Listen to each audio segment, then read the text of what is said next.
Across Turtle Island, now known as North America, Indigenous women entrepreneurs are creating powerful businesses that honor ancestral wisdom while embracing innovation.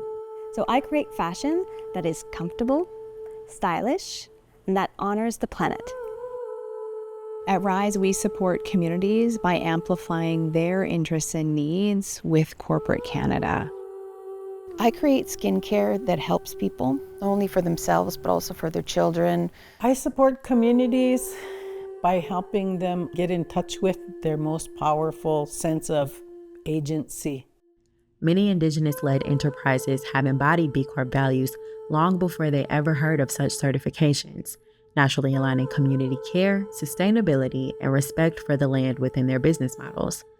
When I decided to create my company, I decided that I wanted to be a CEO that created an impact versus a CEO that had just cash in my pocket. I think you'll find with Indigenous people, we tend to be very community focused. So when we start businesses, the first thing is, how does this integrate into the community? How is this going to give back to the community? Come with us as we journey across North America to explore how traditional Indigenous principles could guide us all toward a more harmonious future. This deep connection to the land finds expression in Winnipeg, where an Indigenous woman entrepreneur weaves textures into sustainable fashion. The way I started my company was I used to be a contemporary dancer. We were dancing in polyester, and we all know how polyester doesn't breathe, it's uncomfortable. So I started making these costumes for my friends. So my name is Andréane Muller-Dandenot. I am a Red River Métis from Manitoba, Treaty 1. We were brought up very connected to the planet, hence why I started my business with a big sustainable focus.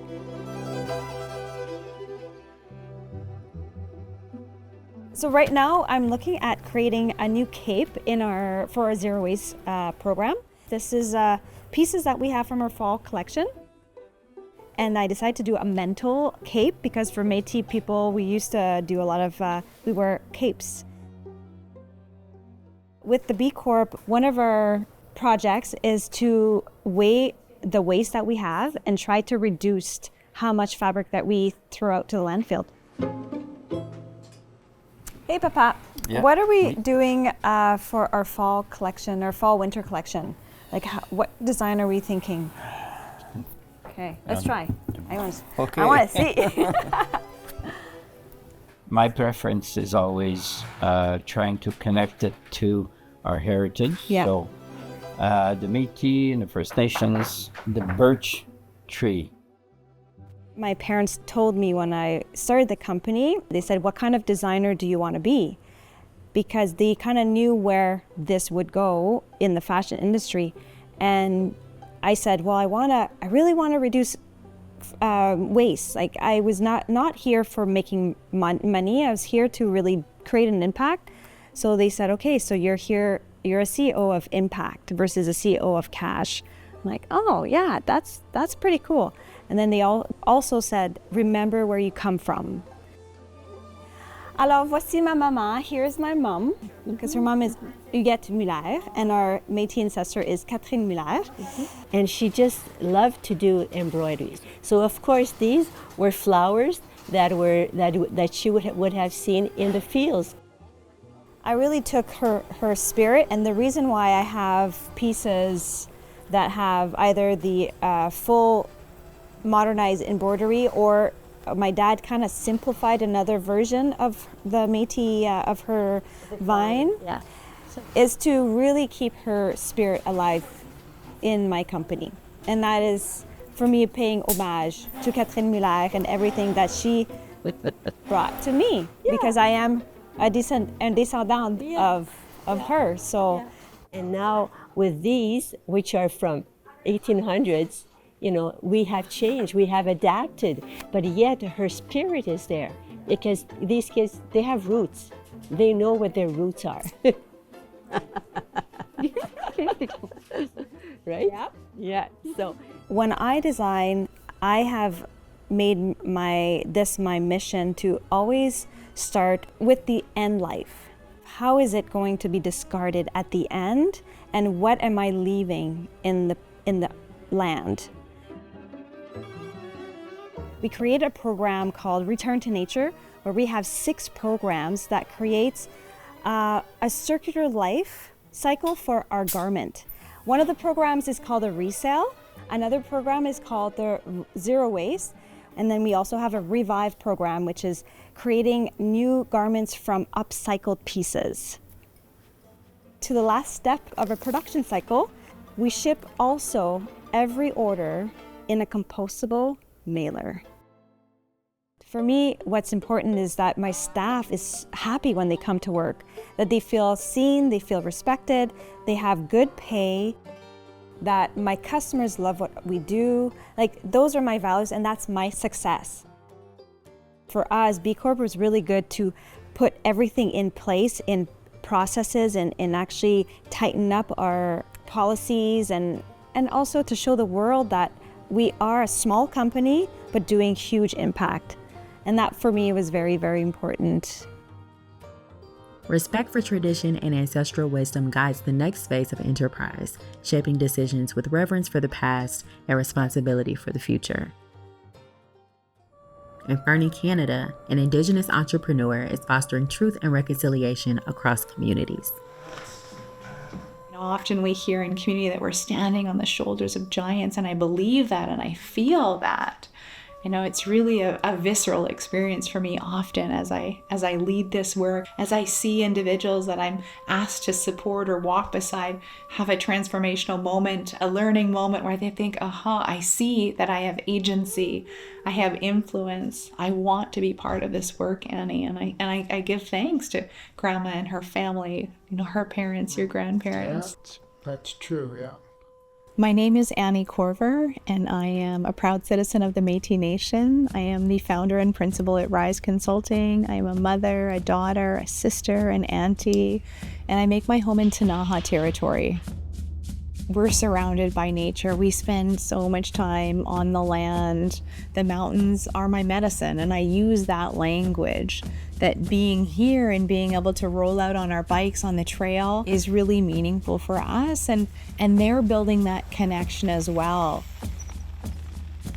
As a boutique consultancy, as we get to know nations and their distinct interests and needs, we can work with Corporate Canada, with our clients, to help them move into right relation, to support the interests and needs of nations, of communities, of individuals. Yeah, I just wanted to talk to you a little bit about call to action number 92 and where it fits in with the call from Indigenous peoples to Corporate Canada. And when we're explaining to someone what truth and reconciliation is or could be, it's around righting wrongs and bringing equality to a space that is not equal. And when we sit in circle, essentially no one voice is more powerful than the other, and so we pass the feather from person to person, or we pass the talking stick essentially, and the person that's holding it has the opportunity to speak and everyone else listens. It's those moments where I'm with organizations that you see that small transformation,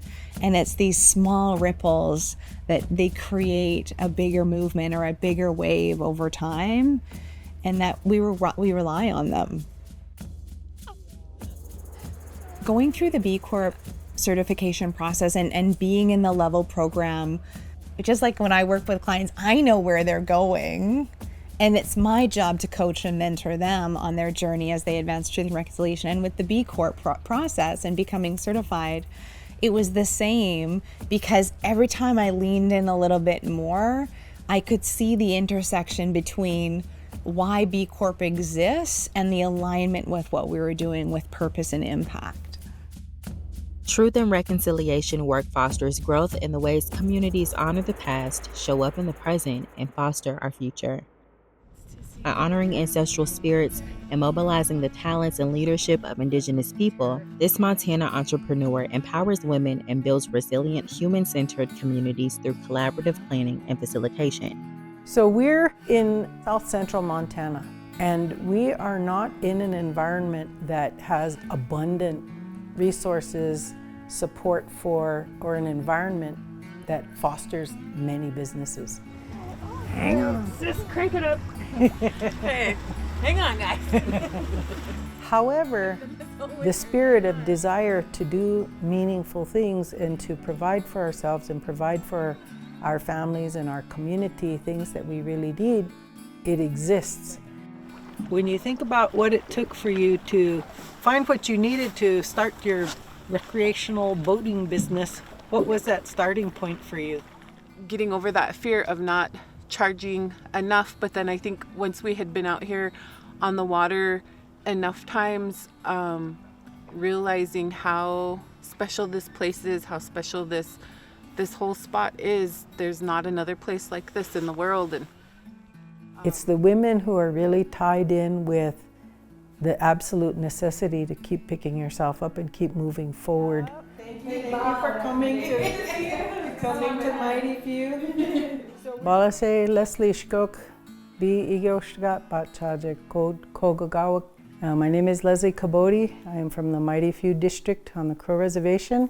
Well, welcome everybody for coming. You see these name tents here? My husband and I have a business called Indigenous Collaboration, and we began this business out of response to a need across our tribal communities. What would you say is the significance of Native women becoming entrepreneurs? And what's the secret sauce that Native women add to the landscape of enterprise? I think about that question a lot because of that DNA that's instilled in us, that we're a part of our community, that we have a role to play in the betterment of our people. And even a coffee shop, a fashion designer, a retail business, an Indian relay, all of the same. The thing that makes us all the same is that we're all a part of our community, and there's nothing greater than seeing our people feel proud and good and walking into places and feel powerful and being able to speak and represent themselves and also be dressed really well. Mm-hmm. Amen. And be looking the best. There is such an incredible depth of talent among our tribal people. Hi. Good. You got some new purses you might be interested in. What? Oh my goodness. That one's pretty.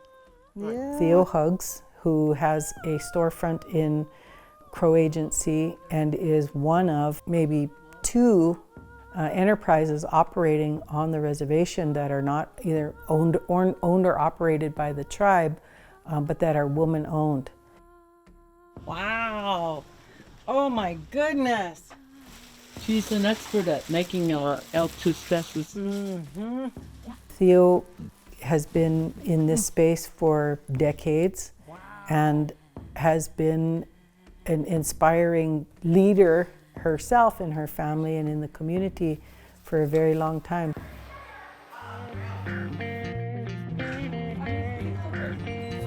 Hey!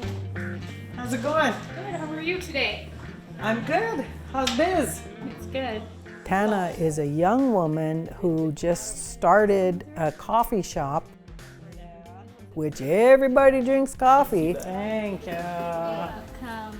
To have a storefront on the reservation is very challenging, and it's a micro business with great aspirations. We'll circle back. Yeah, we'll circle back. All right. Okay. See ya. See ya. Have a good day. You too.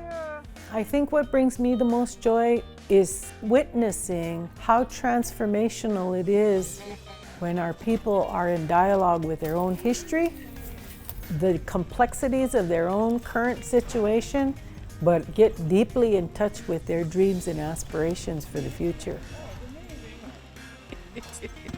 Velma Pickett, who has an Indian relay team. It's a sport that has emerged out of hundreds of years of athleticism and love of horses, and we are an equine people. The credit goes to Lesley and her ability to use her words in a good way to bring us together to have a plan to move forward. Lesley has done so much for our community. She's done so much strategic planning over the past 5-6 years that has involved our young people, and they get a say in their own future. And I just can't wait to see what's next. We learned about the B Corp designation being values-driven and providing the protections around the mission and the purpose.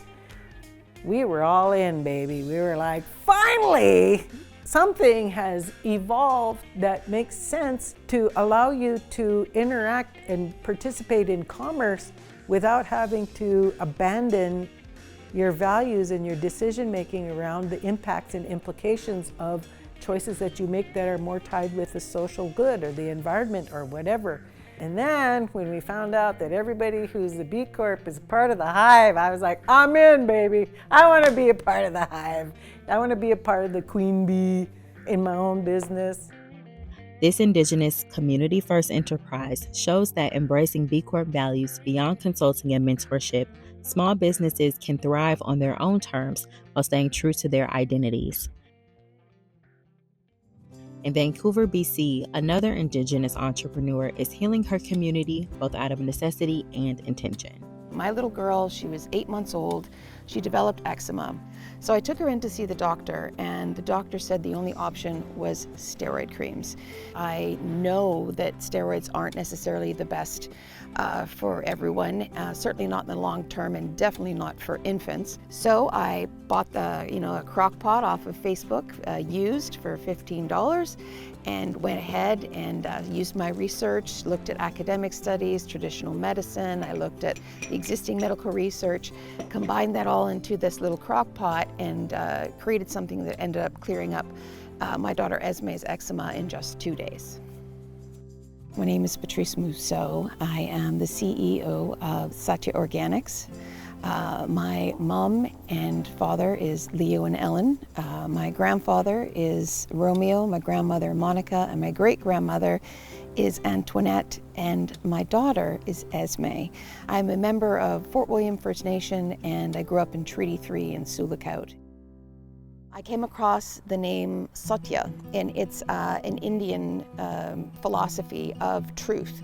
Not just literal truth, but like a higher truth, like what it is to be a good person. What is it to have a good life? What are, why are we here? Those sorts of things.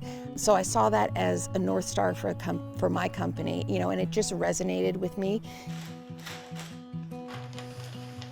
This is the calendula flowers that we use in our formulation. These are actual flowers, not extracts. So we put those directly into our oils and infuse them versus using a chemical process. And this is, of course, organic beeswax. Everything we use is organic. So you're getting the full benefit and complexity of that plant. And that is, that's a very traditional way of looking at medicine. We want to use all of the most premium, the best ingredients out there. Like, it had to be the best because I literally created this for my little girl, and nothing has changed since then. So what these are small tins that we actually fill with some Satya and put it into compostable material so that we can use these as samples versus, some plastic sachet or something. These are actually a great way to get people to try this without producing more waste. For me, we have this one planet. We are in relationship with it. These trees are our family. These rocks are our grandparents. These animals are our cousins. Like, this is who we are. So, doing things like trying to find better packaging, you just have to look and be committed to doing better. Philanthropic giving does not have to mean capital. If somebody calls me and says, I need your advice, or I've got a bunch of students that need you to talk to them, or I just sent some product up to far northern Quebec, right, to a small school. That kind of stuff is no-brainers, and again, that's not really something that we normally track, but B Corp is helping. I think you'll find with Indigenous people and, with all really BIPOC, Black and Brown people, we tend to be very community focused. So when we start businesses, the first thing is, how does this integrate into the community? And I've always said, I wanted to grow up to be a B Corp because I had seen these other people and what they were doing. I knew that we were doing everything that we needed to score really high on the B Corp, but the paperwork was just so onerous, and it was just something that we tried twice, we just couldn't do. And it wasn't until the Level program that we were actually able to get our certification and join this community. So even though you are a small business, you do need that kind of support. You do deserve to be there. We need you to be a part of this so that we can grow this together and we can start shaping the future of B Corp. These Indigenous women entrepreneurs are leading a business revolution grounded in values that have sustained their communities for generations. And what's striking is how each of these entrepreneurs measure success differently than conventional businesses. I want to show my daughter that you can keep your values and continue to run a very ethical business. Everybody has their success, and for me, I am so proud of this, and I want to keep going. The B Corp is a pathway to get off the capitalism train where you're chasing the almighty dollar, and to really be able to be in an enterprise environment where your identity, your values, your history, and your context matters.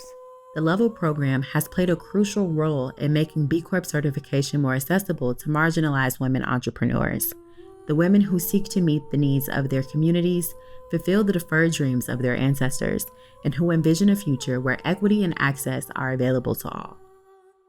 We got it to the program of Level. And with that program, they assigned us with a company that helped us go through the whole process of B Corp. And having someone in the Level program come alongside us and really help navigate that when we are a small team, it was so significant. We need you to be a part of this so that we can grow this together and we can start shaping the future of B Corp. There's a place for everyone within the B Corp community, a community that can only grow and be a collective force for good when all voices, cultures, experiences, and perspectives are welcome. Since we've had B Corp, it has opened the door to more opportunities, and we're in a different level. We're in a level that competes with bigger brands and bigger companies. I feel like the B Corp is a pathway where our values can be running in tandem with our enterprises. Then you place yourself in community with other B Corps who are advancing a future to support good. You know, that gives you hope, that gives you energy. You can see people when you say that you're a B Corp, their eyes get bigger. And it's literally been a dream of mine, and it's finally here.